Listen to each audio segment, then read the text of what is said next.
Hello everyone, मैं जीशान अंसारी। स्वागत है आपका हमारे यूट्यूब चैनल में, जीशान मैथ्स एकेडमी में। और आज के इस टॉपिक में हम बात कर रहे हैं क्लास 12 के कुछ इम्पॉर्टेंट टॉपिक पे।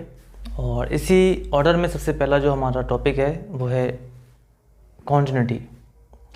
कैलकुलस का एक पार्ट है और बहुत ही इंपॉर्टेंट रोल प्ले करता है, चाहे वो सीबीएसई बोर्ड हो या फिर स्टेट बोर्ड हो। तो कॉन्टिन्यूटी से पहले थोड़ी सी बात कर लेते हैं लिमिट पे, और क्या होती है लिमिट थोड़ा सा समझ लेते हैं, क्योंकि क्वांटिटी को पढ़ने के लिए लिमिट तो पढ़ना ज़रूरी है। तो एक फंक्शन लेते हैं F X equal to X minus A upon X minus A. अगर इस फंक्शन की बात की जाए तो इसमें हम 1 पुट करें तो 1 माइनस ए अपॉन 1 माइनस ए, हमें क्या मिल जाएगा, 1 मिल जाएगा। हम 2 पुट करें तो 2 minus A upon 2 minus A equal to 1 मिलेगा। तो इस तरह से हमने देखा कि हम इसमें बहुत सारे पॉइंट्स रख सकते हैं और हमें फंक्शन की वैल्यू 1 मिल जाएगी। बट इस तरह से अगर हम कहीं पे x की वैल्यू a रख दें इस फंक्शन में, तो a minus A upon a minus A that is 0 upon 0 मिलेगा। तो ये जो 0 अपॉन 0 है ये तो नॉट डिफाइन हो गया। तो मतलब यहाँ पे फंक्शन डिफाइन नहीं है। किस पर? At x equal to a पर फंक्शन डिफाइन नहीं है। तो ये जो आपको मिल रही है x इक्वल टू 1 पे फंक्शन की वैल्यू 1 है, x इक्वल टू 2 पर फंक्शन की वैल्यू 1 है, तो ये दीज और कॉल फंक्शनल वैल्यू। इनको क्या बोलते हैं? फंक्शनल वैल्यू बोलते हैं कि फंक्शन की वैल्यू x इक्वल टू 2 पर इतनी, 1 पर इतनी, इस तरह से। और यहाँ पे देखें फंक्शनल वैल्यू की, तो a पर फंक्शन की वैल्यू डिफाइन नहीं है, फंक्शनल वैल्यू हम नहीं निकाल सकते। तो ऐसे ही केस में हुआ क्या, इस a पर तो हम बात नहीं कर पा रहे, फंक्शन की वैल्यू कितनी होगी ए पर, इस पर बात नहीं कर पा रहे हैं।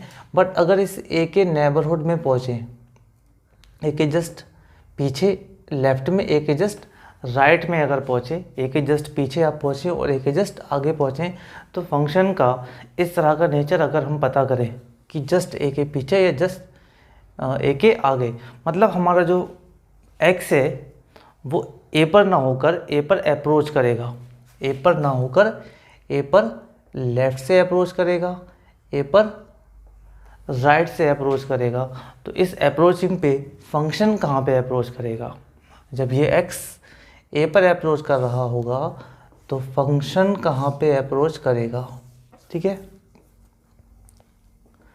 तो फंक्शन कहाँ पे अप्रोच करेगा उसी को बोलते हैं फंक्शन की लिमिट।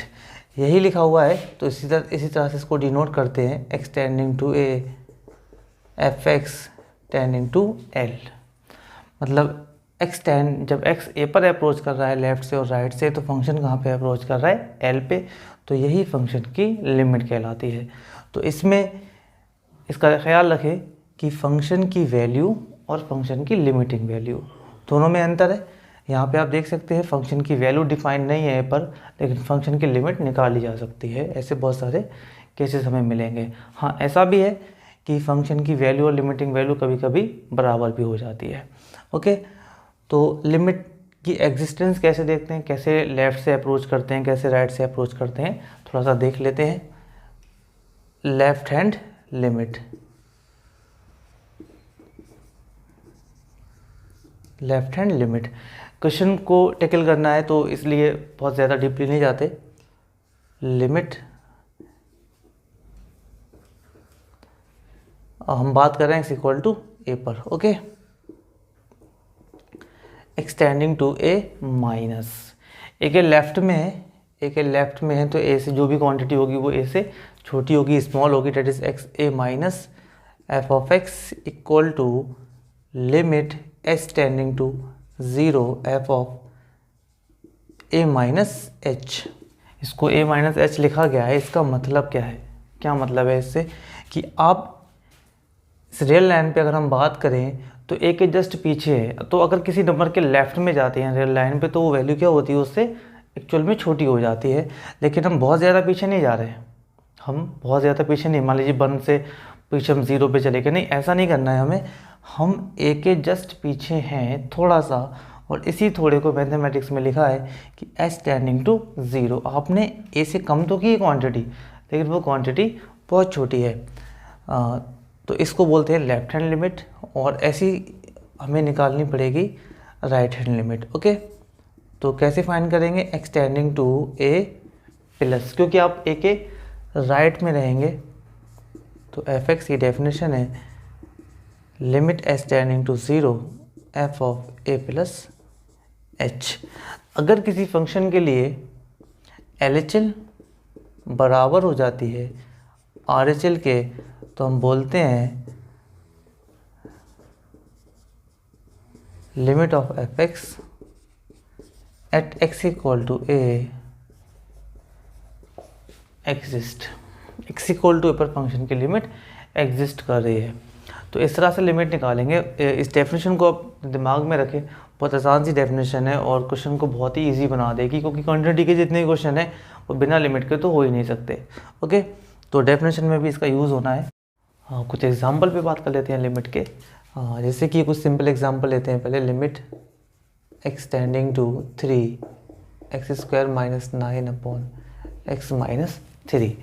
लिमिट सॉल्व करने का एक रूल बताता हूँ मैं आपको, कि जब भी लिमिट वाला क्वेश्चन हो तो पहले उसमें जो चीज़ें सॉल्व करने लायक हैं, जो भी यहाँ पे एफ एक्स दे रखा है उसमें जो भी आप सॉल्व कर सकते हैं पहले उनको सॉल्व कर लें, देन लिमिट अप्लाई करें। जब भी इस तरह का कॉन्सेप्ट आप यूज़ करेंगे तो गलती होने के चांसेस बहुत कम हो जाते हैं, लगभग ख़त्म ही हो जाते हैं। जैसे कि x - 3 एंड x + 3 में ब्रेक करेंगे, then x - 3 is cancel out. Now if we put x equal to 3 then we get 6, limiting value is 6। तो यहाँ पे हमें लेफ़्ट और राइट से अप्रोच करने की कोई ज़रूरत नहीं पड़ी, क्योंकि यहाँ पे फंक्शन हमने डायरेक्टली लिमिट अप्लाई कर दी। तो ऐसा नहीं कि ज़रूरी नहीं कि हमेशा हमें LHL और RHL की ज़रूरत पड़ेगी, कुछ क्वेश्चंस को इजी वे में भी किया जा सकता है। अब दूसरा एग्जांपल ले लेते हैं। F X equal to function है 2 - x, x <2, 2 + x, x > 2। अब एक क्वेश्चन हमने ये वाला लिया, इससे बात कर लेते हैं। तो इसमें एक्चुअली है क्या, x <2 तो फंक्शन की वैल्यू 2 - x है, x > 2 तो फंक्शन की वैल्यू 2 + x है। तो फंक्शन दो तरह का नेचर रख रहा है, 2 के लेफ्ट में कुछ और यहाँ पे दिखा रहे हैं, मतलब x वेरिएबल फॉर्म में, अभी तो हम नहीं कह सकते कि किस तरह का नेचर है। तो लिमिटिंग वैल्यू चेक कर लेते हैं। तो ऐसे केस में हमेशा हमें यहाँ पे x = 2 पर चेक करना है, ये चेक पॉइंट है। और LHL निकालते हैं पहले। तो LHL किस तरह से निकालेंगे, limit x tending to 2 minus definition लगा देंगे, डेफिनेशन आपको बताई गई है, F X limit x tending to 0, इसको बिल्कुल याद रख लें, एक्सटेंडिंग टू 0 एफ ऑफ, जो पॉइंट जिस पे आप लिमिट चेक कर रहे हैं 2, जो साइन है अब लेफ्ट में है ना, तो 2 से थोड़ा सा कम हो जाएगा, 2 - h। यहाँ पे बड़ा ख्याल रखना है, क्योंकि कंटिन्यू में इसकी बहुत ज़रूरत पड़ने वाली है। यहाँ पर this is x, F of x, तो यहाँ पे लिखी हुई जो भी क्वांटिटी है, अगर हम उसकी बात करें, हमारा x तो 2 है ना, हमारा x तो 2 है, और यहाँ पे लिखा हुआ है 2 - h। h बहुत छोटी क्वांटिटी है, बट वो पॉजिटिव क्वांटिटी है, तो आप 2 से कम हो गए, यानी कि हमारा x जो था, जो कि 2 था, आज वही x 2 से छोटा हो गया, यानी कि x < 2, x इज < 2 यहाँ पे लिखा हुआ है। इसके जस्ट सामने क्या है, 2 - x, तो फंक्शन की वैल्यू जो पिक की जाएगी वो 2 - x लिखेंगे यहाँ पे।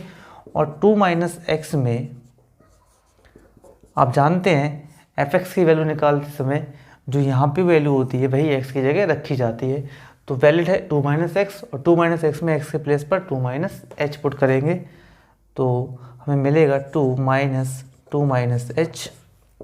Now we can put here 0, so we get 0। Okay, तो LHL हमें मिला 2। अब बात कर लेते हैं RHL की। Limit h x tending to 2 plus, क्योंकि हम 2 के राइट में जा रहे हैं, 2 से थोड़ा सा आगे जा रहे हैं, तो एफ एक्स, और ये चेंज हो जाएगा लिमिट एक्सटेंडिंग टू 0 और एफ ऑफ 2 + h में। अब आप देख सकते हैं यहाँ पे कि x के प्लेस पर जो क्वांटिटी लिखी हुई है दैट इज़ 2 + h।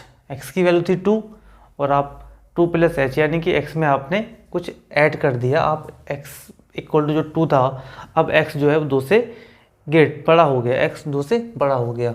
एक्स 2 से बड़ा हो या बराबर हो तो वैल्यू क्या उठेगी 2 प्लस एक्स, और एक्स में क्या पुट कर देंगे 2 प्लस एच पुट कर देंगे। तो 2 plus H now we get 4। तो हमने यहाँ से देखा कि LHL की वैल्यू 0 है जबकि RHL की वैल्यू 4 है। Since LHL not equal to RHL, limit extending to 2 fx does not exist, function की लिमिट x इक्वल टू 2 पर एग्जिस्ट नहीं करती।